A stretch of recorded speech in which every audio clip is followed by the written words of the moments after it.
Rencontre d'échange entre les membres de la commission des finances du CNT et le ministère de l'économie et des finances. Au menu de ces cadres d'échange, le document du budget d'État pour les prochaines années, un exercice important pour les membres de la commission des finances. En cette veille de la fête de Tabaski, 300 familles composées de veuves, de militaires et de blessés de guerre bénéficient de la largesse du président de la transition. Le geste à leur endroit est composé de moutons, des sacs de riz et de bidons d'huile. Adja 2023, portrait croisé ce soir de deux pèlerins atypiques. L'un est cultivateur âgé de 84 ans et l'autre est étudiante, elle a 23 ans. Nous irons aussi à Dio, dans le cercle de Kati, où l'Office central des stupéfiants vient d'incinérer une importante quantité de drogue. La valeur marchande de ces produits dangereux est estimée à des centaines de millions de nos francs. L'action s'inscrit dans le cadre de la Journée internationale de lutte contre l'abus et le trafic des drogues. Nous sommes heureux de vous compter parmi nous. Bonsoir à vous, merci et bienvenue dans ce 20h. Remise à cet après-midi, bien sûr, au Premier ministre du plan d'action pour la mise en œuvre des recommandations du Forum national sur l'entrepreneuriat des jeunes et des femmes en milieu rural. La cérémonie a réuni, outre les collaborateurs du Premier ministre, les membres du comité de suivi des recommandations du Forum de Ségou. Les détails dans un instant au cours, bien sûr, de ce journal. La commission en charge des finances du CNT, en partenariat avec le ministère de l'économie et des finances, a été réunie bien sûr ce matin à la faveur d'un débat d'orientation budgétaire et économique 2024-2026. Il s'agit pour les représentants de l'organe législatif de la transition de s'informer en avance sur le document du budget d'État pour les prochaines années en vue de mieux contrôler et apprécier les résultats des politiques publiques. Boubacar Bablentouré. Tenu à la fin du deuxième trimestre de l'année, les membres du CNT se soumettent à un exercice démocratique, celui du débat d'orientation budgétaire et économique pluriannuel 2024-2026. Il s'agit pour les représentants de l'organe législatif, à travers cette rencontre, de s'informer en amont sur le processus d'élaboration du document de projet de loi en lien avec les finances publiques. Une initiative de la commission en charge des finances du CNT en partenariat avec le ministère de l'économie et des finances. Le document de programmation budgétaire pluriannuel sur lequel s'appuie le débat d'orientation budgétaire constitue le référentiel au projet de loi de finances de l'année. Il prend en compte les orientations stratégiques définies dans le plan d'action prioritaire du gouvernement de transition 2022-2024, issu du cadre stratégique de la refondation 2022-2031 et son plan d'action, le PAR 2022-2026.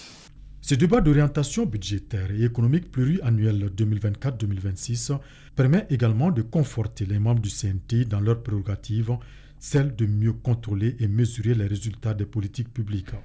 Le cadrage budgétaire 2024-2026 retient un scénario de croissance du PIB de 5,2% en moyenne sur la période, avec un objectif de déficit budgétaire fixé en moyenne à 3,7% sur la période, légèrement supérieur à la norme communautaire de l'UEMOA de 3% qui sera atteint à partir de 2026.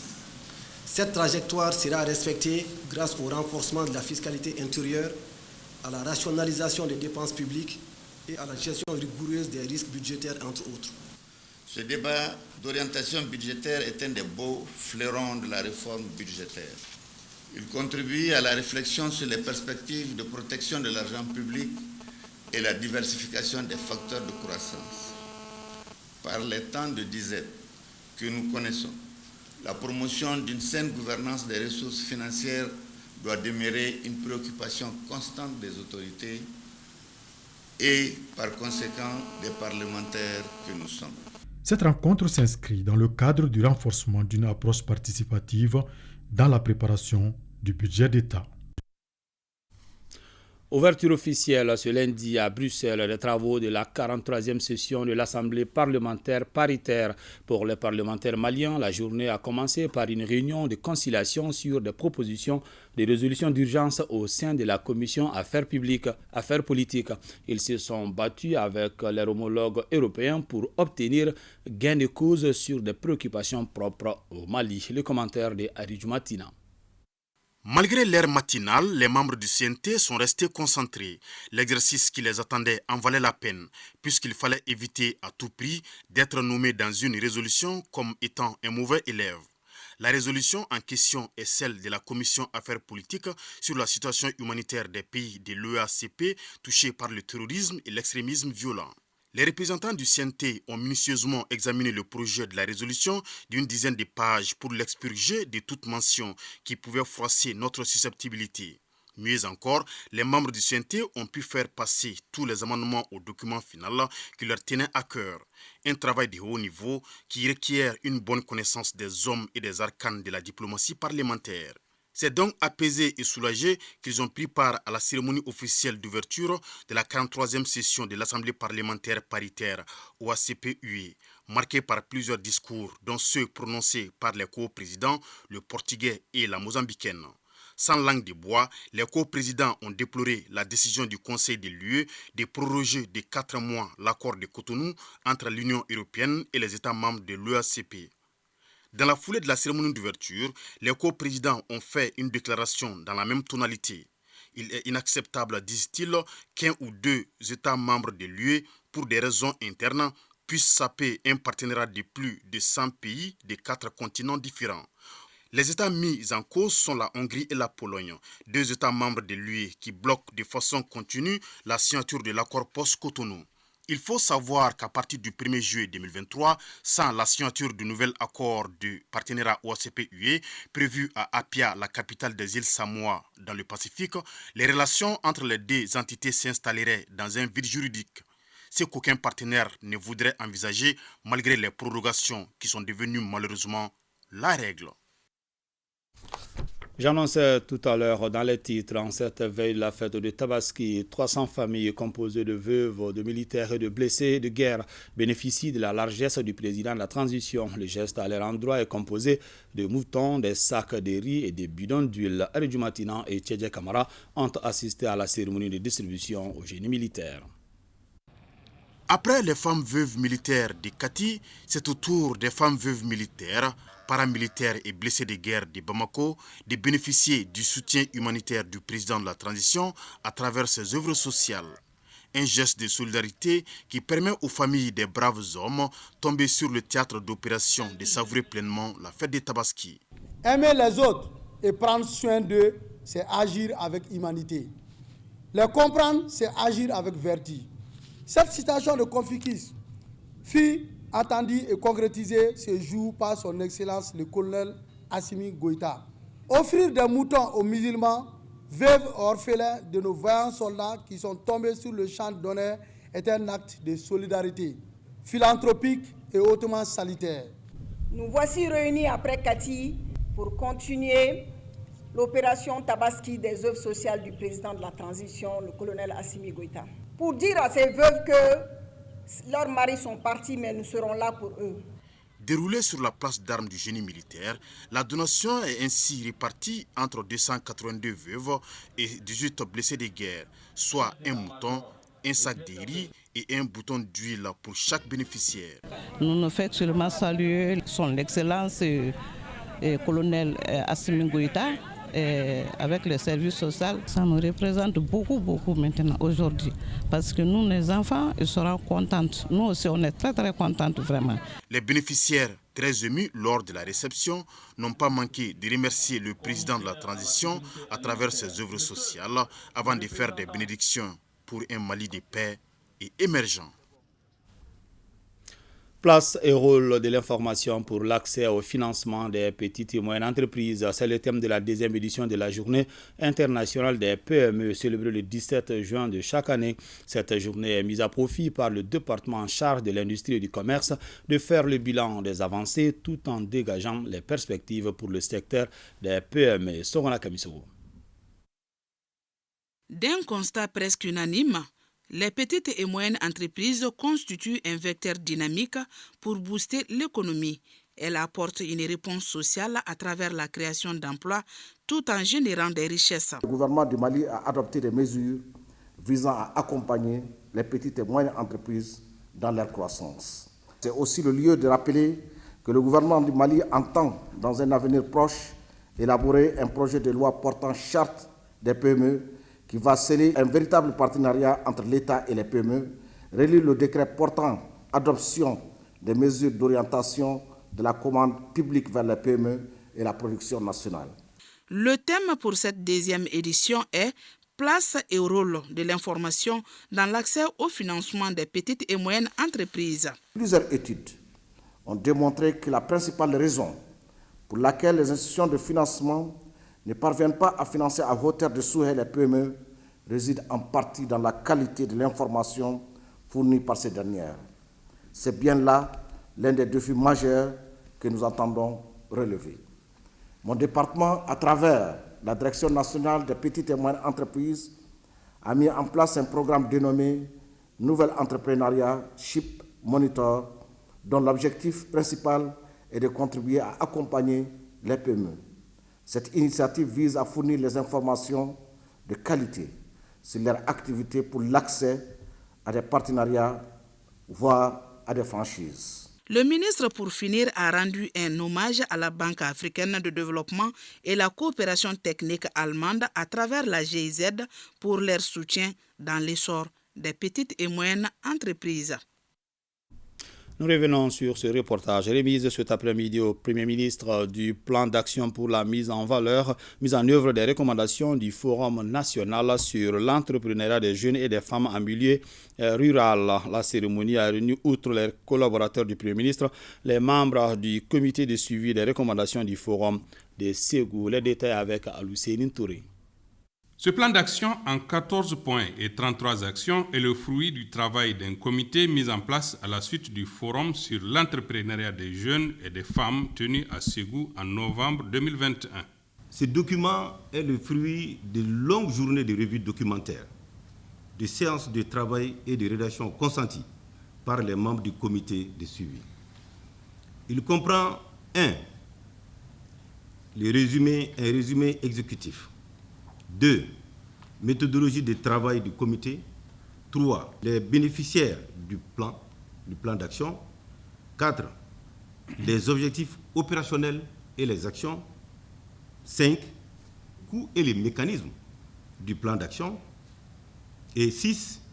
Les cadres institutionnels d'orientation et de pilotage du plan. Et enfin 7. Les mécanismes de suivi et évaluation du plan. Le Premier ministre a félicité les membres du dit comité avant de les rassurer du soutien total du gouvernement et de son engagement personnel dans la réalisation de cet objectif. Mon seul souci, c'est que ça ne reste pas au niveau du papier. Il faut réaliser concrètement. Il faut prendre les meilleurs. Une société, vous savez, c'est comme un train. Il y a ceux qui sont dans le wagon, ça c'est la locomotive. S'il n'y a pas de wagon, la locomotive ne sert à rien. S'il n'y a pas de locomotive, le wagon ne peut pas bouger. Mais si on veut mettre des wagons à la place des locomotives, là, vous n'avez plus de train. Chez nous, c'est ce qu'on veut faire. Dès qu'on dit qu'il y a quelque chose, tout le monde vient. Alors que ceux qui ont ça dans l'âme, vous savez, l'agriculture, l'élevage, c'est des passions. Il y a des gens qui les aiment, qui sont prêts à s'engager, passer la journée au soleil. Ce sont ces gens-là qu'il faut choisir. Évaluer chaque année, voir les erreurs, les corriger au fur et à mesure. Peut-être dans 5 ans, dans 10 ans, notre pays va être une puissance agricole. On a tout pour être les uns des meilleurs. Nous, on peut nourrir suffisamment nous-mêmes et tous les autres. Et ça, c'est une chaîne. Il y a les producteurs, donc ceux qui travaillent, ceux que vous allez encadrer. Il y a ensuite ceux qui vont commercialiser.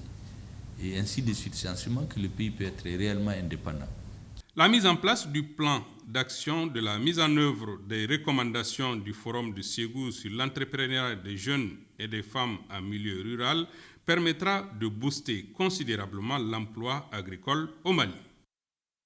Nous restons à la primature où le chef du gouvernement a reçu Badra Alou Diarra, un inventeur. Il a notamment inventé un semoir intelligent et un démineur de métal.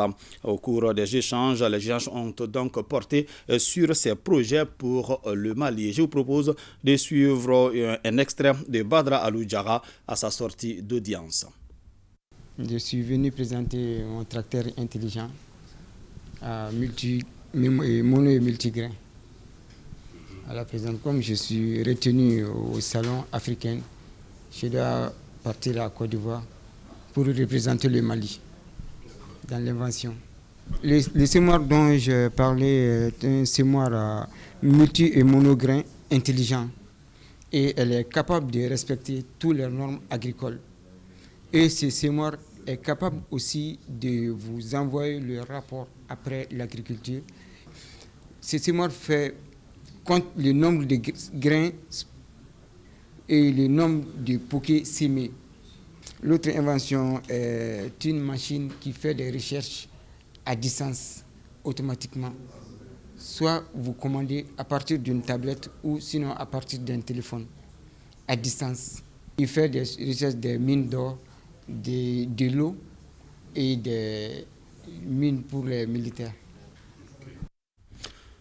Des tonnes de drogue incinérées dont la valeur marchande est estimée à des centaines de millions de francs CFA. C'est l'activité phare de la Journée internationale de lutte contre l'abus et le trafic illicite des drogues édition 2023, célébrée ce 26 juin à Dio. Cette cérémonie organisée par l'Office central des stupéfiants bénéficie du soutien de certains de ses partenaires comme l'ONUDC et les réseaux Un Mali sans drogue. Awadit Makamara. L'addiction à la drogue devient un fléau mondial et un enjeu de santé publique. Ces drogues, responsables en des siècles de millions de morts de par le monde. En Afrique, plus précisément au Mali, la prohibition s'est progressivement imposée. Mais toujours, les réseaux de trafiquants et autres s'installent et la drogue coule à flot. Tous les moyens de transport sont utilisés pour que le produit arrive à destination, comme c'est le cas de cette date, souvent avalée pour arriver à bon port.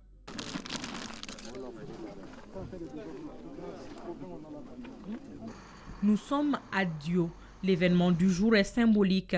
Plus de 2 milliards partent en fumée.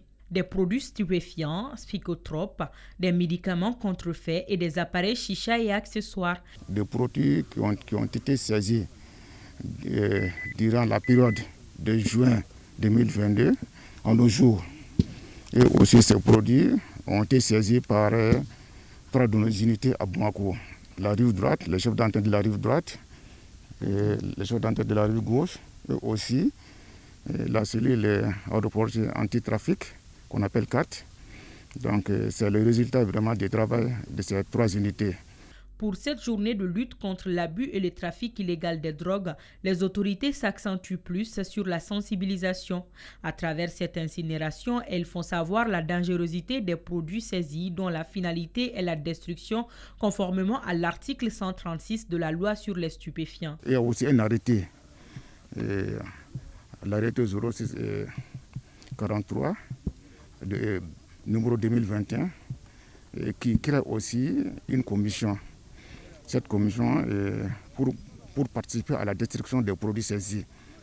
Cette journée importante permet également à l'État et ses partenaires de conjuguer leurs forces pour lutter contre l'une des plus grandes menaces de notre société, qui est la toxicomanie. Nous intervenons généralement pour appuyer les États, soit par la fourniture des équipements qui permettent de détecter la drogue ou de contrôler dans les aéroports, soit par la formation du personnel qui est chargé donc d'assurer cette prise en charge, cette activité.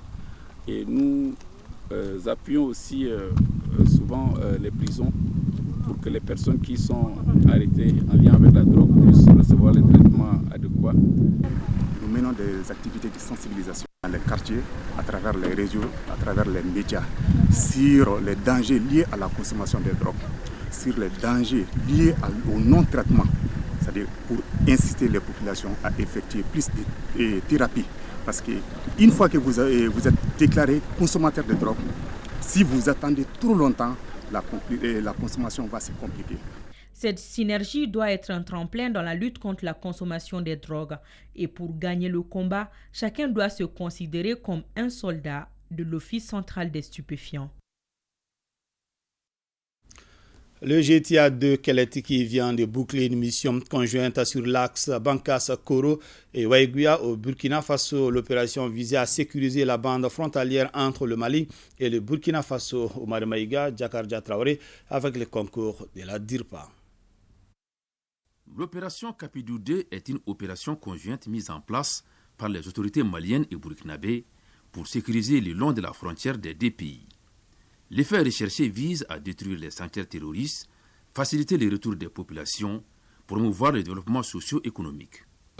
L'opération Capidou recherche permet à nos deux armées de pouvoir manœuvrer ensemble, mettre nos efforts en commun, mutualiser nos efforts et nos moyens afin de pouvoir goûter cette hydre terroriste loin de nos frontières. Au regard de la fluidité de ces tronçons entre le Mali et le Burkina Faso, la sécurisation de la zone permettra aux populations frontalières de vaguer librement à leurs préoccupations, mais aussi de maintenir la pression sur les groupes armés terroristes.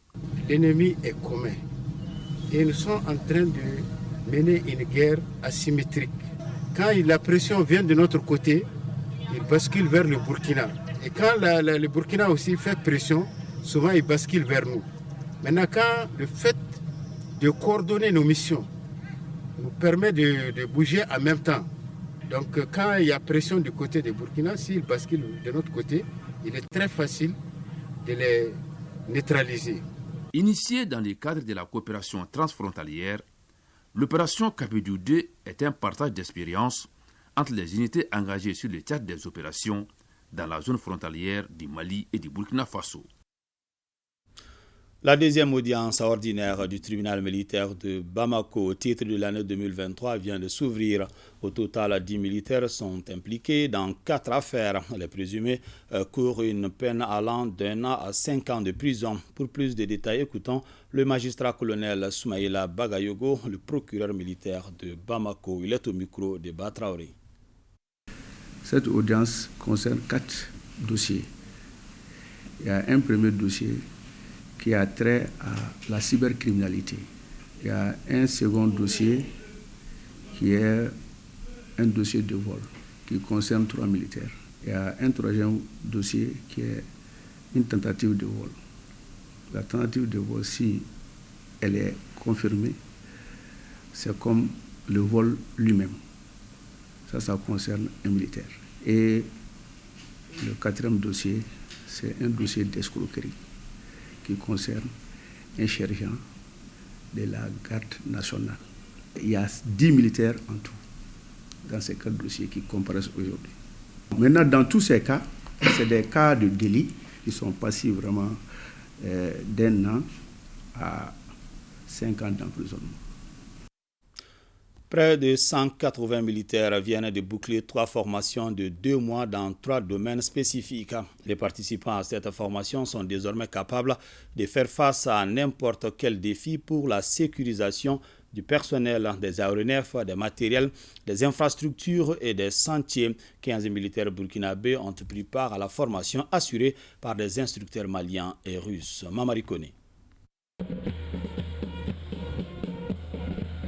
Faire de l'armée une institution forte, professionnelle, capable de mener de façon autonome toutes les missions à elle confiées. Telle est la vision des autorités militaires et celle de la transition. La formation est un élément fondamental de cette ambition. Les formations, les exercices, tels que les stages que nous clôturons aujourd'hui, visent à garantir la compétence, mais aussi la cohésion, la standardisation, la mutualisation des moyens. Ces formations sont initiées pour satisfaire un besoin opérationnel croissant de personnel qualifié dans les spécialités ciblées. Ainsi, la formation GATA, guideur aérien tactique avancé, a porté sur des matières comme la topographie, la météo, les transmissions, l'armement d'aviation, la procédure CDO en guidage, entre autres.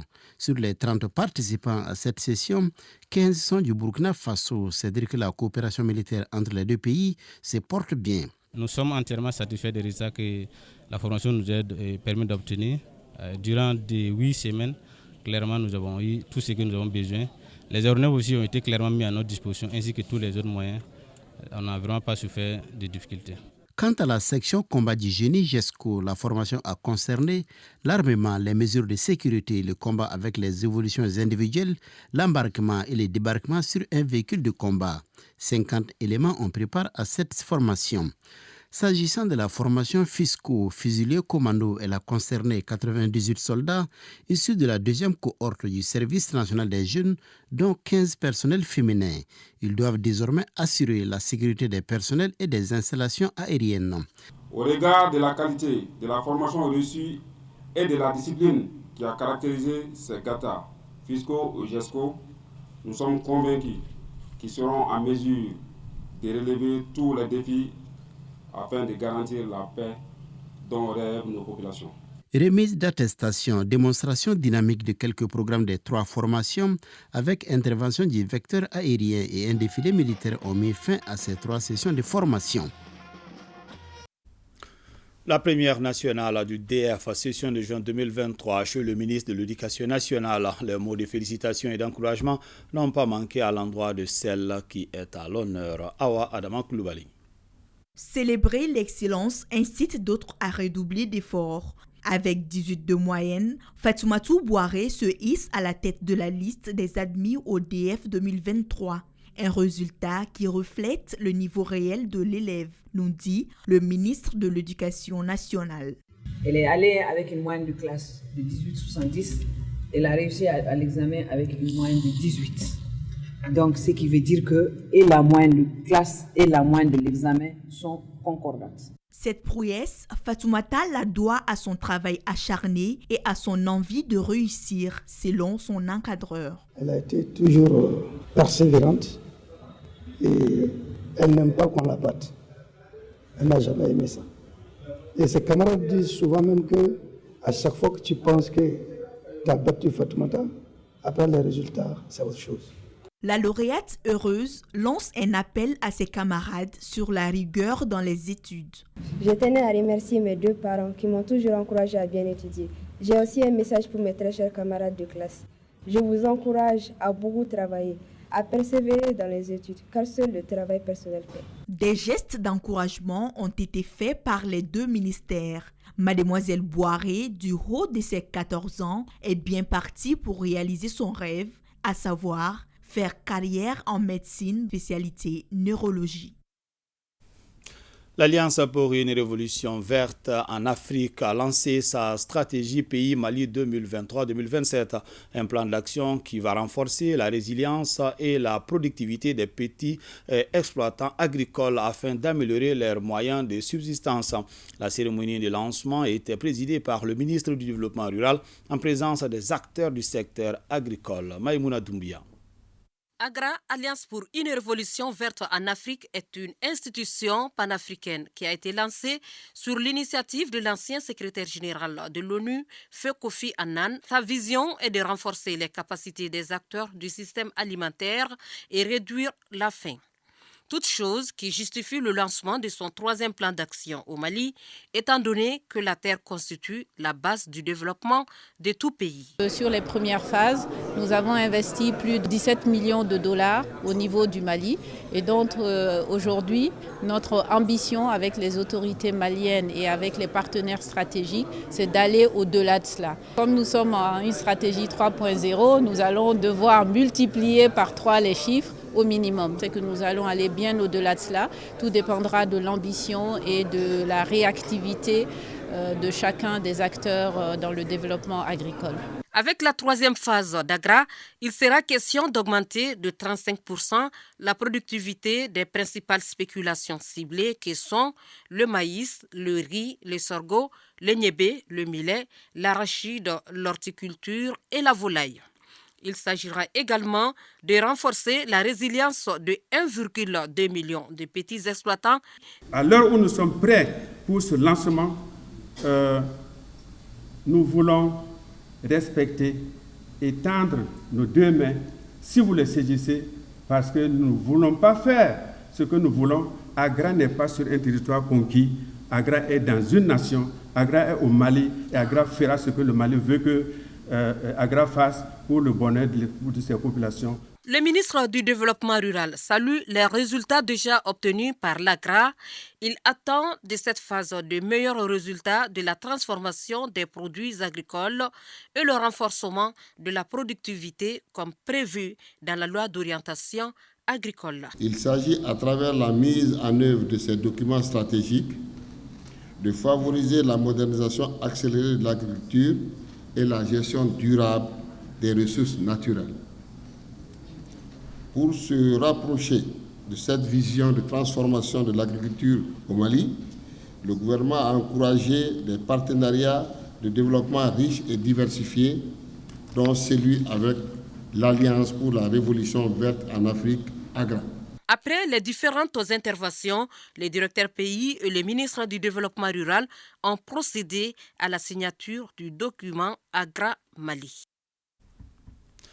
Le rapport de monitoring de l'inclusion du genre dans les médias audiovisuels au Mali vient d'être présenté, initié par la HAC en partenariat avec la Fondation internationale pour les systèmes électoraux. Ce rapport vise une meilleure prise en compte des femmes dans les médias audiovisuels. Les explications de Mariam Koné. Le paysage médiatique audiovisuel ne cesse de se développer au Mali. Mais les femmes sont souvent moins nombreuses aussi bien dans la présentation des émissions télé qu'au niveau des postes de responsabilité. C'est ce qui ressort du rapport élaboré par la Haute Autorité de la Communication et ses partenaires. Un rapport axé sur l'inclusion du genre dans les médias audiovisuels au Mali. Il s'agissait de développer des indicateurs dont se servirait le centre de monitoring des médias de la HAC afin de produire des rapports périodiques sur l'état des lieux en matière d'inclusion des groupes vulnérables. Aujourd'hui, c'est l'inclusion de la femme. C'est très important, cette question. Et nous sommes là pour poser des questions et avoir des réponses pertinentes, telles comment agir pour l'égalité, pour plus d'égalité entre l'homme et la femme. Comment promouvoir l'équité entre l'homme et la femme au service, au niveau de l'égal accès aux médias. Le rapport trimestriel de l'état des lieux en matière d'inclusion du genre dans les programmes des médias audiovisuels au Mali a porté sur 10 chaînes de télévision à Bamako et environ sur une période de 3 mois. Vos observations et suggestions nous permettront, j'en suis sûr, d'améliorer les 2 autres rapports de monitoring de l'inclusion des groupes vulnérables dans les programmes des médias audiovisuels. L'objectif commun des 3 rapports étant une meilleure prise en compte de la participation de tous ces groupes vulnérables dans toutes les activités de développement de nos jeunes démocraties africaines, nous avons besoin de vos suggestions pour agir efficacement. Au vu du rapport, on peut parler avec des chiffres et on peut agir sur le phénomène, soit par la sensibilisation, soit par les plaidoyers, qui peut être dirigés à l'endroit de différentes couches de la société. Pour les initiateurs du rapport, il s'agit maintenant d'approfondir la réflexion pour une meilleure prise en compte du genre dans les médias. Adja 2023, portrait croisé ce soir de 2 pèlerins atypiques. L'un est cultivateur âgé de 84 ans et l'autre une étudiante de 23 ans. Un gros plan signé Soumaïla Berté, Youssouf Samake et Abdoulaye Diop qui sont nos envoyés à la Mecque.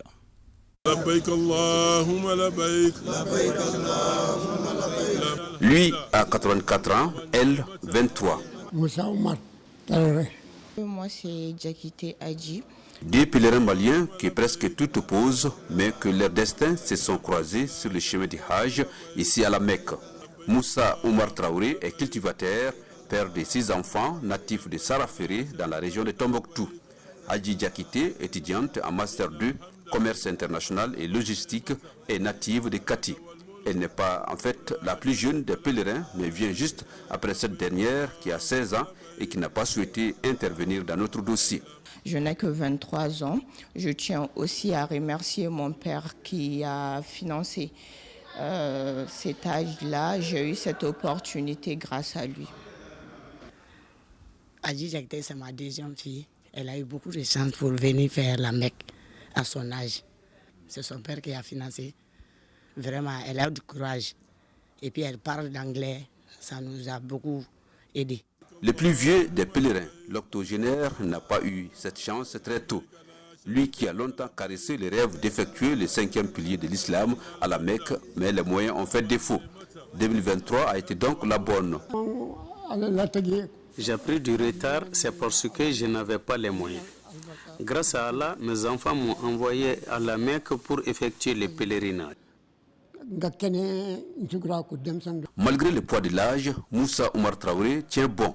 Il a fait le voyage à la Mecque sans un accompagnement particulier. À son arrivée, M. Traoré a effectué la Oumra ou le petit pèlerinage, assisté par un jeune homme avec qui il partage la chambre 830. Il a fait déjà 3 tawafs avec moi. Et donc il a fait les 7 tours. Chaque fois il a fait les 7 tours, comme ça se doit. Et partout où on a passé, il n'a jamais été derrière le groupe. Il est tout le temps devant. J'ai accompli la Umrah avec l'assistance du jeune Haïdara. Dieu merci, j'ai fait les 7 tours de la Kaaba et je me porte bien. Dieu merci. Hadji Diakité, qui sera bientôt Hadja à 23 ans, n'a pas encore terminé les études, mais pense qu'effectuer le pèlerinage le plus tôt est le mieux. Je conseillerais à toutes les jeunes de mon âge qui ont les moyens de venir faire leur Hajj à bas âge, parce que c'est une très grande opportunité par rapport à ceux qui sont vieux. Moussa Oumar Traoré et Hadji Diakité, 2 pèlerins, sont la preuve palpable que le pèlerinage est un voyage de dévotion sans limite.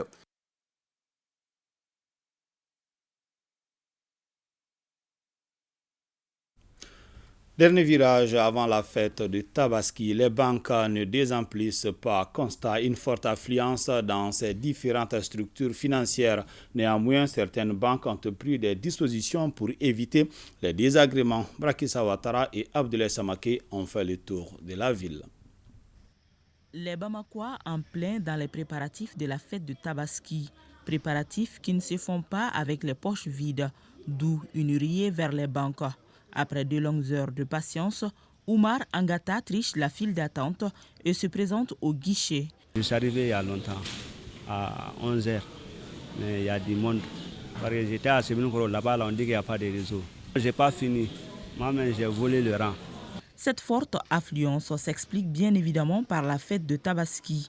Même si toutes les caisses sont opérationnelles, le personnel a du mal à faire face à la forte demande de la clientèle.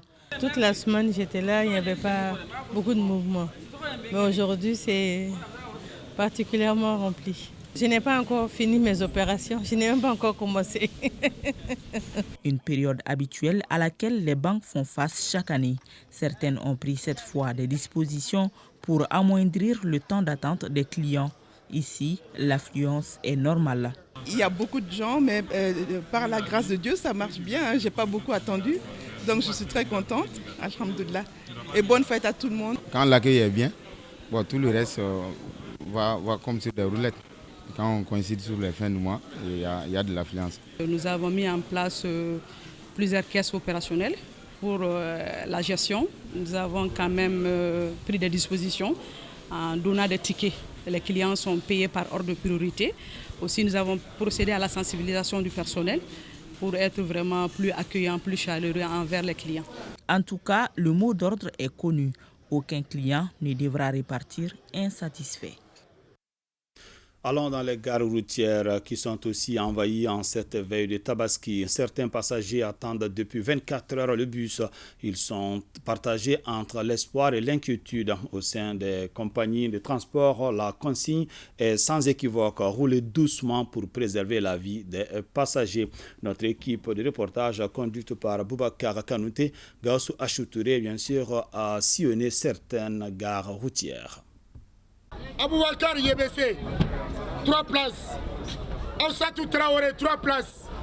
Nombreux sont les habitants de Bamako qui vont dans leurs contrées respectives pour célébrer la fête de Tabaski avec leurs parents. L'engouement s'accroît du coup. Ce sont les gares routières qui grouillent de monde. Certains clients risquent de ne pas arriver à temps. Mais les voyageurs sont très loin de se décourager. Il y en a qui dorment dans les gares routières jusqu'à ce qu'ils trouvent un bus pour aller fêter avec les leurs. Assadek Agsalé et Fatim Diabati entendent impatiemment. Je suis là depuis 6h du matin. Je suis avec le 11e car. Je vais fêter auprès de ma grande sœur à Ségou. On va à tort à travers. Souvent on a des billets où on ne sait pas où est-ce qu'il faut. Les problèmes d'orientation. Depuis hier soir, on est là. On a passé la nuit ici. Malgré les dispositions prises pour satisfaire la clientèle, certaines compagnies sont en passe d'être débordées. Mais les chefs d'escale rassurent les passagers. À l'approche de la fête, nous mettons les moyens et les cars sont mis à notre disposition pour diligenter leur départ. On est en train de faire notre mieux pour que les gens puissent aller faire la fête chez eux. Mais le problème est qu'à l'approche de la fête, à seulement 2 jours ou 3 jours de la fête, toute la population vient pour qu'ils partent, alors que ça serait un peu très difficile. La sécurité routière doit être de mise en cette veille de fête de Tabaski pour protéger les concitoyens. La prudence est la mère de sûreté, dit-on.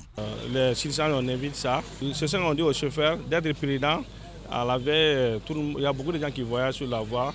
On les sensibilise pour aller doucement et pour ne pas aller en excès de vitesse. Les fêtes constituent un moment de retrouvailles en famille. Occasion pour certains de fêter en communion avec les parents. Pour d'autres, de ressourcer. Bonne fête à tous. Le bourgou est une plante fourragère. Il est utilisé dans l'alimentation des bétails et même humaines. Il renferme de nombreuses vertus et pousse le long du fleuve dans les mares permanentes. La région de Gao, qui approvisionne d'autres localités de l'intérieur et de l'extérieur de notre pays, est une zone de production de bourgou par excellence. Des éléments complémentaires dans ce reportage signé Rakiatou Touré. De son nom scientifique, Echinocholas tagina, le bourgou est une graminée semi-aquatique vivace qui domine les végétations des pâturages inondés. Très facile à cultiver, surtout à partir des boutures, les spécialistes dénombrent 2 types de bourgou. Une fois qu'il y a une ancienne bourgoutière, on l'entretient, on en mélange, on s'approvisionne à partir des plants qu'on peut aller répiquer. Son cycle végétatif est de 5 à 6 mois. La récolte s'effectue en 2 phases. Le premier type récolté est appelé bourgou et est prisé par les éleveurs. La seconde, moisson, ou la dernière récolte est appelée en souris, kundubon ou encore tabataba. Très bon pour l'embouche de bovins. Le bourgou est l'aliment bétail le plus apprécié par les éleveurs en raison de ses nombreux apports nutritifs. Plusieurs raisons nous motivent à donner du bourgou à nos animaux. La principale est qu'il donne du volume au ventre de l'animal, contrairement au sang qu'il engraisse. C'est une plante à valeur nutritive très élevée. Ça peut durer beaucoup de temps tant que les aléas climatiques n'ont pas joué sur sa valeur. Par exemple, le laisser au soleil, parce que ça va prendre une autre couleur, le jaunissement. On le conserve à l'ombre. Quand ça perd une petite quantité d'eau, tu peux le conserver sous un hangar, sous le toit, et puis tu le couvres. Cette année, c'est moins cher.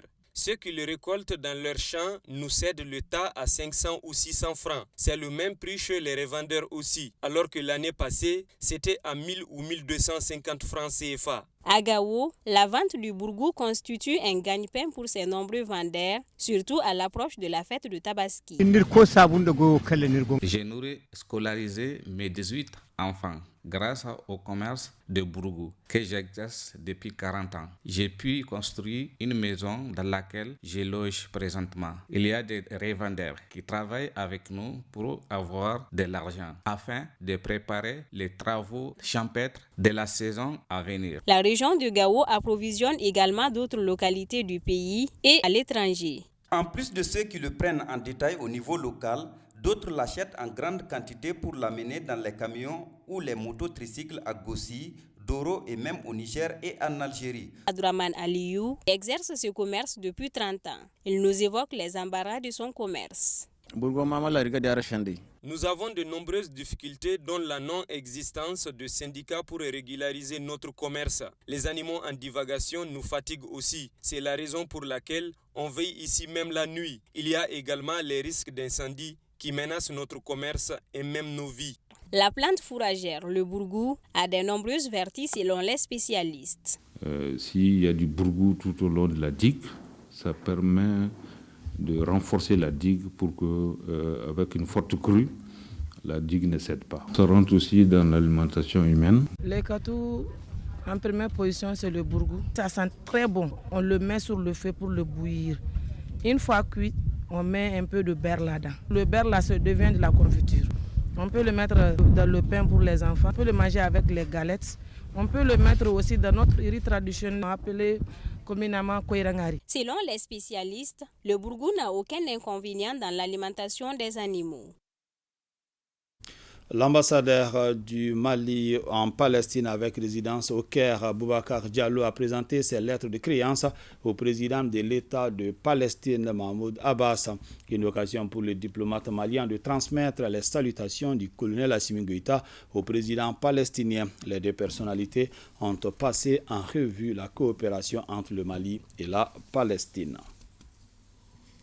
Les travaux de l'atelier national de dissémination et d'orientation sur les outils de suivi des déplacements se sont tenus ici à Bamako, une rencontre organisée par la Direction nationale du développement social. Sorona Kamiso.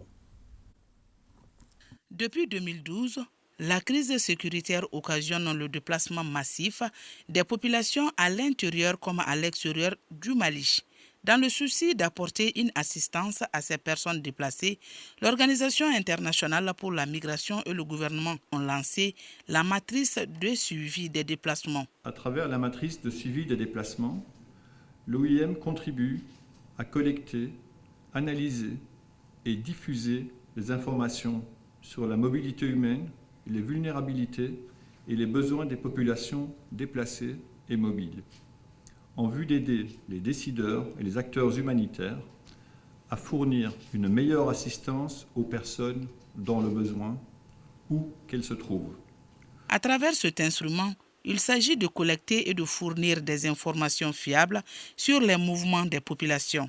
La finalité est de mieux prendre en compte les besoins de nos compatriotes en matière d'assistance humanitaire. En novembre 2014, la composante humanitaire de la DTM a été transférée avec l'aval du gouvernement malien à la Direction nationale de développement social à travers la signature d'un protocole. Ce transfert a permis au gouvernement du Mali d'obtenir une meilleure compréhension des caractéristiques des populations déplacées et retournées, ainsi que de mettre au jour leurs besoins et accès aux services sociaux de base. La rencontre a été mise à profit par le ministre Diarra pour remettre la carte biométrique de certains déplacés.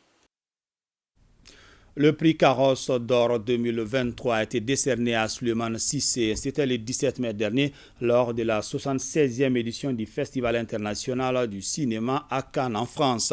Pour célébrer ce moment de récompense, la famille Cissé a organisé une réception. Ibrahim Kaoukonaté.